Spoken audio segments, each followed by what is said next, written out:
Hi guys, it's Tracy. Welcome back to my channel. Today I'm making a pop-up card using Karen Burniston's pop-up die, the Adirondak chair. The base card and the mechanics that are holding the chair are not my idea, and I don't want to take credit for something that's not my idea. It was actually adapted from a cutting file that was created in Pop-Up Card Studio and also another program called Make the Cut. These two programs are used in conjunction with a cutting machine, and I used them with my Silhouette Cameo and my K&K Zing. The original idea has come from a lady by the name of Susan Blue Robot, and she has a website/blog which I shall link down below for you. So let's get started on making this card, and the first thing I'm going to show you is the die set, which is from Karen Burniston, and it's the pop-up chair Adirondak die number 1071. You also need a piece of paper 8 by 8 inches square and scored in the middle at 4 and scored across the middle at 4 inches. You need another sheet of paper 11 inches by 5.5 and scored in the middle at 5.5. And you need two pieces that are 3 7/8 by 3 7/8. With your sheet of card that is 8 by 8, you need to fold it in half lengthways on the 4-inch score line and take the die that has the chair, and using the alignment nubs you need to line it up on the score line. Now the reason I folded it in half is so that it will cut both chairs at the same time, so it's cutting through two sheets of card. So I'll run that through my big shot, and I'm just checking on the back to make sure it cut all the way through because it is cutting through 2 layers of card. I open it out, and I also went ahead and cut out some masks because I want to do some ink blending with my Distress Oxide ink pads, and I'm just positioning the masks there on the card. So I'm going to use my Distress Oxide ink pads and do some ink blending, and the first colour I'm going to use is Tumbled Glass, and I'm still deciding on whether I'm going to use Stormy Sky. Now I don't do very much ink blending, so I'm not actually very good at it, so I'm zipping through here and speeding it up very fast to save you from the heartache and pain of watching me do ink blending. It is something that I hope to get better at with more practice. I do love the Distress Oxide ink pads, and I nearly have the whole collection, but I do think I will need to get some watercolour paper to help with the blending, although it does blend pretty well on ordinary cardstock. So I'm just finishing off the sky here, and I decide not to use the Stormy Skies, and I'm moving my little tape here so that I can work on the bottom on the sand. And I decide to use antique linen and frayed burlap for the sand colours. So I zip through this as well fairly quickly to spare you the pain.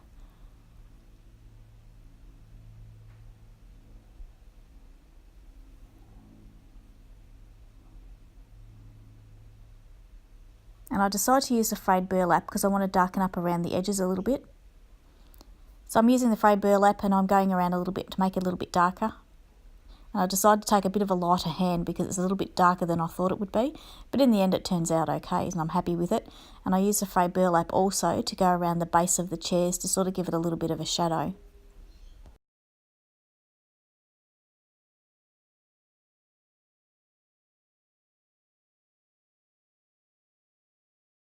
And I'm just doing that shadowing against the bottom of the chair there now with the frayed burlap.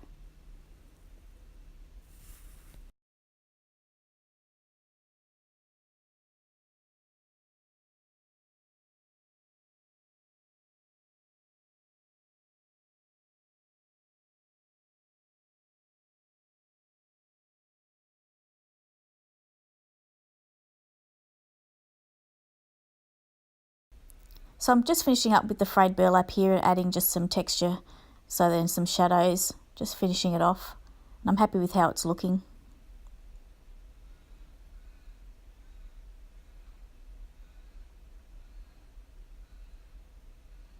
So I spray it with some water, and that gives it a little bit of a speckly look, and blot it off with some paper towel. I have made the card really wet and it's making it difficult to work with, so I need to dry it with my heat gun. So I remove my masks now,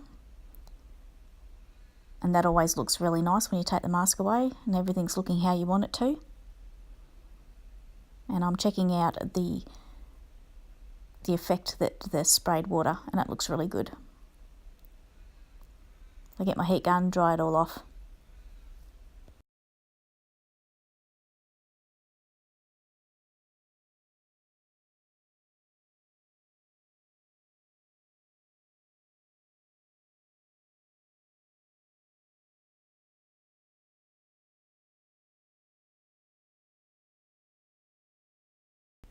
Once the card's completely dry, it's time now to start working the folds to get the chairs to pop up.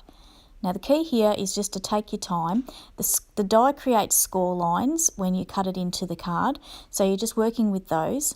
And Karen Burniston has quite a detailed tutorial on her website, which I will link down below, on how to fold these chairs in a little bit more detail than what I'm telling you. So you just need to make sure that you're taking your time, fold them first one way, then the other,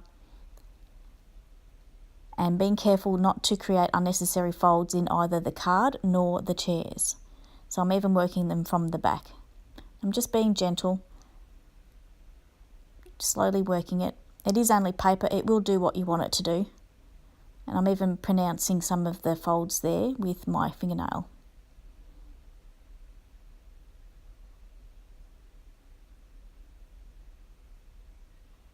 And you can see once I start to pop that seat, it all starts to sort of come together, and I can then fold it down. And use my bone folder to crease the folds.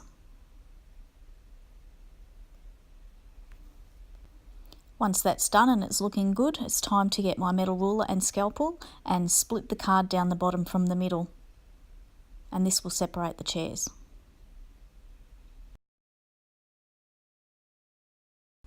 Next we take our two squares that are 3 7/8 by 3 7/8. And I'm going to ink blend the same colour as the sky, because I want to put these behind the chairs because I don't want holes. So I want it to blend in with the sky. So I'm just ink blending there with some tumbled glass, and I do both pieces. And I'm happy with how that looks behind the chair. I missed a little bit there, or the mask had slipped, so I'm just fixing that bit up. And it's time now to glue them onto the back. I'm using Gina K Connect glue, and I love this glue. It's very strong, and I wish it was available in a bigger tube. It's perfect for paper crafting. Now you can see I'm putting the glue just around the chair and not on it, because I don't want to stick it to the sky. You see me using an adhesive eraser there, and they're fabulous as well for getting unnecessary bits of glue off where you don't want them. So I'm just sticking down the second sky, making sure it's got a good hold. And I'm looking at it, and it's at this point that I realise that I don't want holes in the bottom underneath the chairs either. So I get another two squares of card 3 by 3 7/8 by 3 7/8, and I ink blend that with antique linen and frayed burlap and attach it to the bottom of the card in the same way that I did the sky. Now onto the base card. This is 11 inches by 5.5, and you can see I changed from white to craft because I thought it would look better. And I'm aligning up the chairs, and I'm making sure that the points of each corner are touching the edges. And you'll see what I mean when I get my pencil and make marks.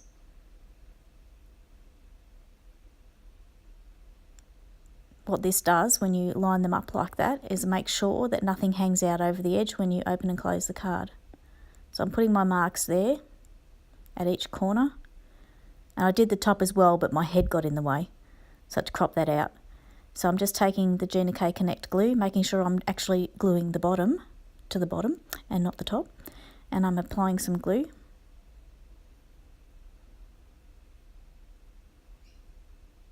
And glue would be better here so that you've got the wriggle room.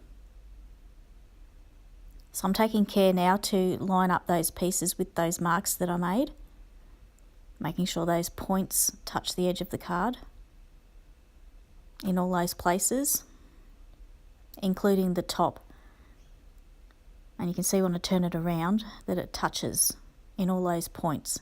And you close it up and nothing pokes through, and I'm just giving it a good rub to make sure that the glue's taking a good hold. And sorry it's a bit off screen there, but I do push it back up. In the die set there's also another piece that makes the arms that go on the chair. It finishes it off, and you can emboss the lines on the arms as well, which give it a nice texture. So I went ahead off camera and did those. And we'll put glue just on the chair, not the actual arms, because they're wider and you don't want unnecessary glue where you don't want it. So I'm just applying the glue there. It finishes off the chairs just nicely.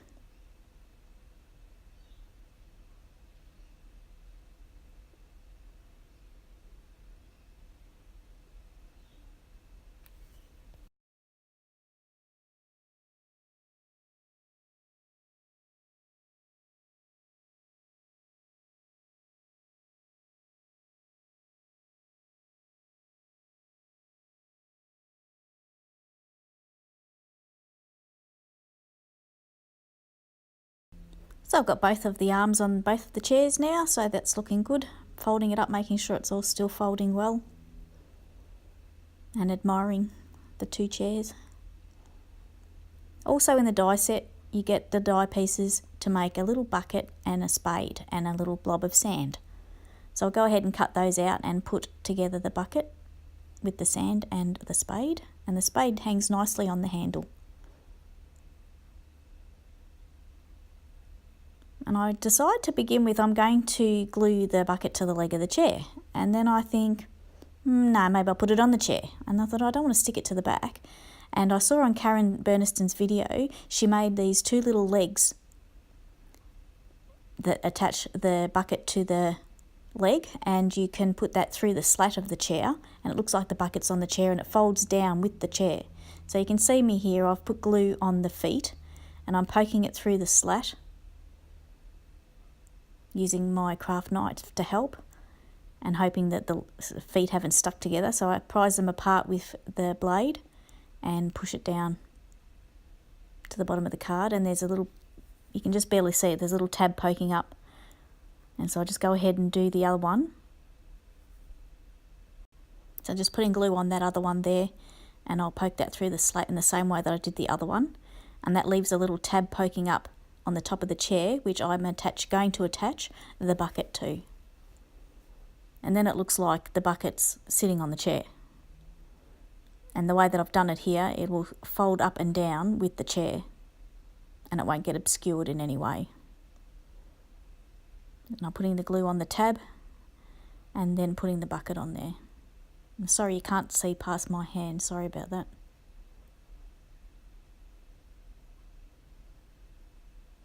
Just making sure it's straight, and do the other one.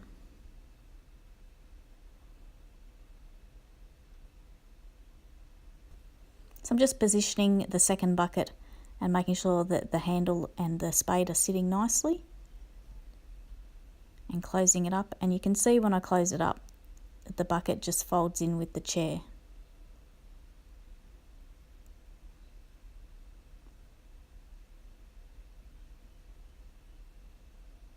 Without getting bent or anything like that. Now onto the front of the card. This had me going for a little while, didn't know what to do. So I got a sheet of card stock about 1/4 inch smaller than the front of the card, and I ink blended the tumbled glass and antique linen and put "Wishing You" from Birch Press Design. So I'm just fiddling around with it here, trying to get it straight, so I won't bore you with that. In the end, it says "Wishing You" on the front, and inside it says "Happy Birthday" on either side of the chair.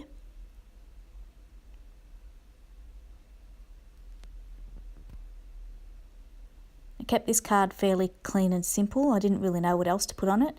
It would make a great retirement card or for someone that was going on holidays.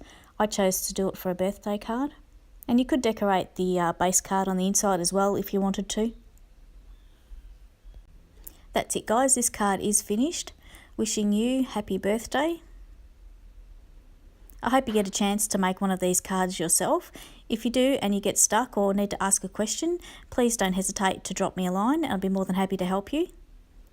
Head on over to my blog in a day or so, there'll be an entry there. And if you'd like to subscribe to my channel, I would really love that. Thanks for watching, have a great day, and bye for now.